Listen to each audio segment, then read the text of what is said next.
Muito bom dia, muito boa tarde, muito boa noite. Meu nome é Fernando Porto. Esse aqui é o canal For Finanças, em que a gente fala muito sobre finanças pessoais e economia.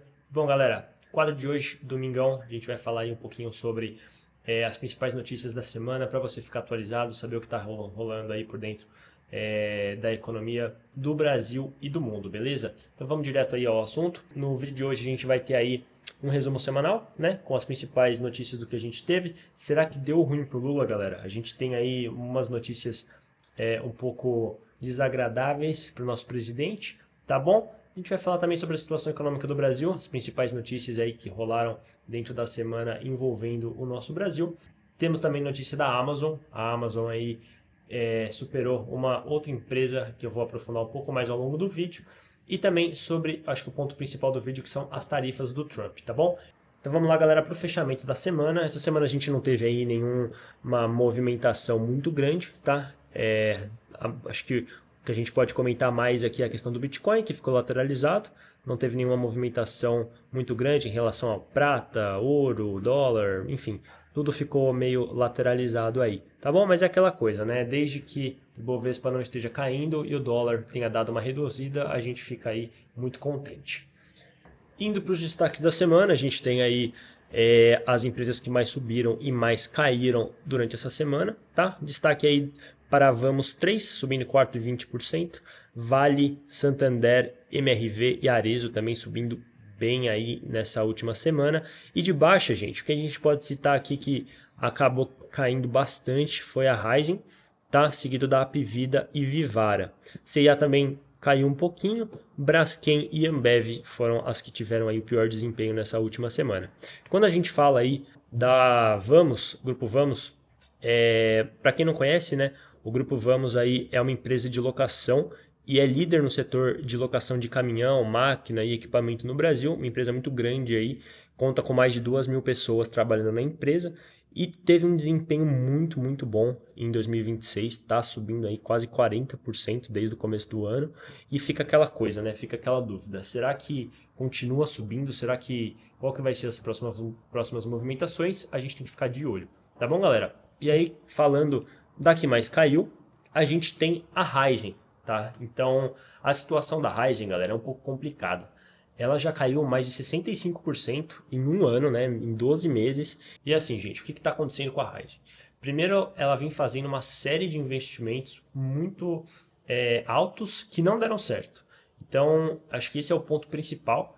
Só que, além disso, tem também a questão da dívida da empresa tá aumentando muito por conta dos juros. Então, imagina que a empresa faz um aporte ali muito grande em investimento, aquilo não dá certo, só que fora isso você está endividado e você ainda tem que os juros vai acabar aumentando muito a sua dívida. Então acaba que, cara, é uma bola de neve. Então é muito difícil a empresa conseguir se recuperar, porque ela já tentou investir, já tentou fazer a questão aí de sair dessa dívida, né? Então a gente tem que esperar, ficar de olho, mas é uma empresa aí para tomar um certo cuidado, tá bom, galera? Bom, indo agora aqui para o Ibovespa, a gente tem uma alta, o Ibovespa fechou em alta, aí batendo 190 mil pontos pela primeira vez, e o dólar caindo a 5,17. Então, gente, é aquela história, né? Pô, o Brasil tá muito bom, tá uma maravilha, pô, o Ibovespa subindo, o dólar caindo, pô, tá tudo muito bom, é mérito de quem? O Lula tá voando, o que tá acontecendo para ter esses resultados muito positivos? Então, o que aconteceu, gente? Na sexta-feira, a gente teve a decisão da Suprema Corte lá dos Estados Unidos que decidiu que as tarifas que o Trump estava tentando implementar, elas estavam sendo implementadas de forma unilateral. E que isso não era legal, né? Não era uma coisa certa a se fazer. E barrou, simplesmente barraram. Então tinha ali pessoas que até o Trump tinha colocado na Suprema Corte que votaram contra o projeto dele. Então o Trump ficou, cara, super pistola com isso. E por conta disso, a bolsa deu aquela recuada e deu uma subida e o dólar caiu.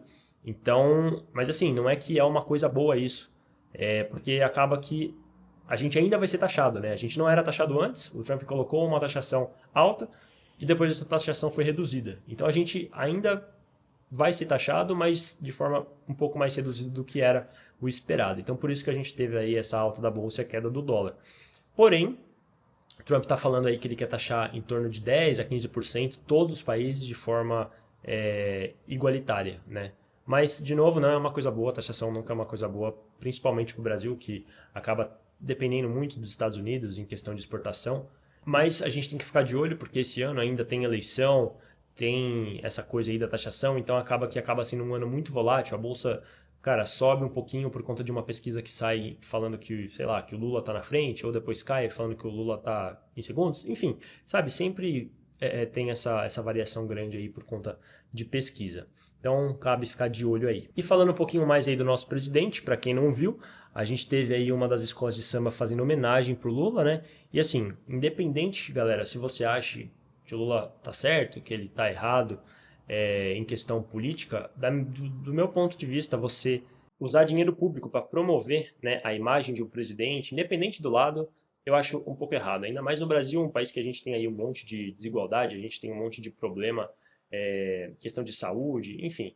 Eu acho um pouco errado isso, tá? E ainda teve o fato de que a escola de samba que fez isso foi rebaixada. Então nem usar o dinheiro da forma, né? Pô, para ganhar um negócio os caras conseguiram. Mas fica aí essa notícia aí do Lula, tá? E aí, gente, a gente teve essa semana ainda o presidente da Nissan aqui no Brasil falando que o governo brasileiro precisa proteger mais a indústria brasileira.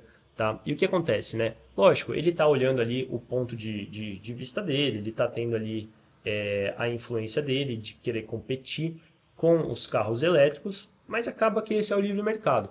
Por um lado, eu até concordo com ele, eu acho que os países que produzem esse tipo de veículo, né, e trazem esses veículos para cá, eles têm sim que ter uma taxação um pouco mais elevada, você tem que proteger a indústria nacional, mas por outro acaba que é o mercado, né? Então acaba que é aquela questão do preço, o consumidor sempre vai querer o produto mais barato e o que tem uma melhor qualidade aí, e é o que está acontecendo, tá? E aí, galera, falando um outro ponto aqui muito importante também que a gente teve essa semana, né? A gente teve aí a liquidação do Banco Pleno pelo Banco Central, que pertencia aí ao sócio do Daniel Vorcaro, lá do Banco Master, tá?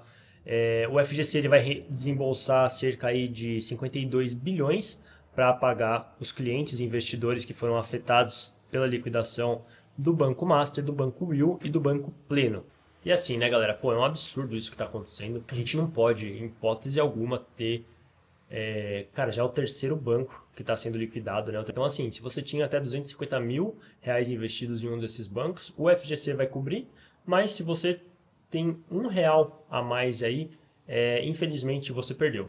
Então, pensa nos milhões de fundos aí, de aposentados que tinham mais de 250 mil reais investidos nesse fundo, né? No fundo desses bancos, acabou que perdeu tudo. Então, as pessoas às vezes nem sabiam que tinham dinheiro investido por esses bancos, acabou que ficou sem nada, né? Então é muito triste, é uma situação realmente aí muito grave o que está acontecendo, a liquidação desses bancos.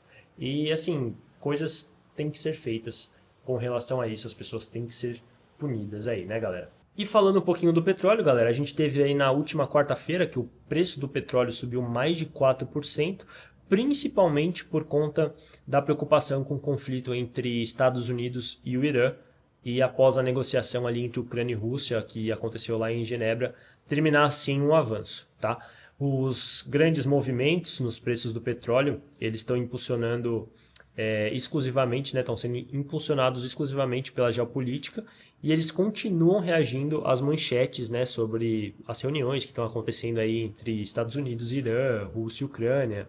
Enfim, acaba sendo principalmente esse o ponto da questão dessa subida ou caída aí repentina do petróleo, tá?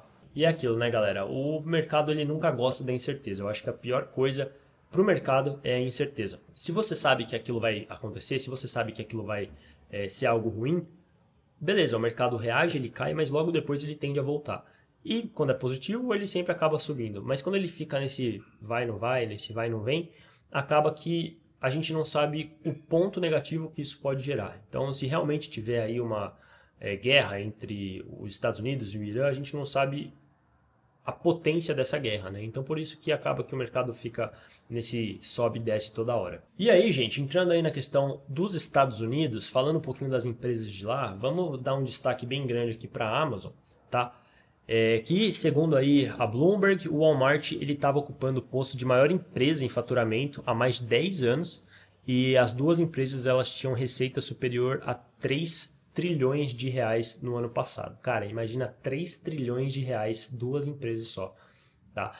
E aí o que, que aconteceu? O Walmart, né, ele perdeu o posto para a Amazon aí do Jeff Bezos, eles reportaram aí 717 bilhões de reais de lucro no ano passado, contra 713 do Walmart. E esses dados foram divulgados na última quinta-feira, então por isso que a gente teve aí somente agora que o Walmart foi passado pela Amazon. O segmento de venda direta é o ponto forte do Walmart, que tem 90% das vendas vindas de loja física e dos seus sites, enquanto que a Amazon, gente, ela está vendendo muito a questão da nuvem. Hoje, cara, tudo praticamente online aí, a Amazon vem forte nesse ponto de questão de nuvem, questão de dados. Então, principalmente por conta disso, a Amazon acabou passando o Walmart aí. Bom, galera, essas foram as principais notícias do Brasil e do mundo dessa semana. Se você gostou, deixa o like, se inscreve no canal, bate no sininho para não perder nenhum vídeo novo que sair. Sempre lembrando, domingo de manhã, todos os vídeos aqui sobre as principais notícias do Brasil e do mundo. Quarta-feira, vídeo novo sobre algum assunto aí específico. Normalmente eu pego aqui nos comentários ou lá no Instagram. Então me segue aqui, deixa o like, se inscreve no canal e tchau!